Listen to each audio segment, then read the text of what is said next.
तर मुख्यमंत्री भाजपच्या दहशतीखाली आहेत अशा शब्दांमध्ये संजय राऊत यांनी शिंदे यांच्यावर जोरदार निशाणा साधलाय। मुख्यमंत्री स्वतःच्या भागातले उमेदवार देखील जाहीर करू शकले नाहीत। संजय राऊतांनी मुख्यमंत्री शिंदे यांच्यावर हा हल्लाबोल केला। तर विरोधी पक्षाच्या नेत्यांकडून अफवा पसरवण्याचं काम सुरू आहे। मी मुख्यमंत्री त्याचबरोबर अजित पवार आम्ही सर्वजण एकत्र आहोत असं फडणवीस म्हणाले। नाशिक मधल्या उमेदवाराची उमेदवारी कमी केली, रामटेक मधला उमेदवार घरी बसवला जे शिवसेनेतून निवडून आले होते। हिंगोली, यवतमाळ, वाशिम, अजून कल्याण, डोंबिवली आणि ठाण्याचे उमेदवार ते देऊ शकले नाहीत। जे मुख्यमंत्री स्वतःला ठाण्याचे तारणहार म्हणतात, ठाणे जिल्ह्याचे, ते आपल्या भागातले उमेदवार अद्याप जाहीर करू शकले नाहीये।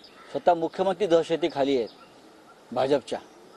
असल्या प्रश्नांना मी याकरता उत्तर देत नाही की असल्या अफवा पसरवणारे विरोधी पक्षाचे लोक आहेत आणि ज्या प्रश्नांना काही अर्थ नाही, ज्याला काही महत्त्व नाही, अशा गोष्टींना मी उत्तर देत नाही। मुख्यमंत्री महोदय, मी आणि अजितदादा पवार आम्ही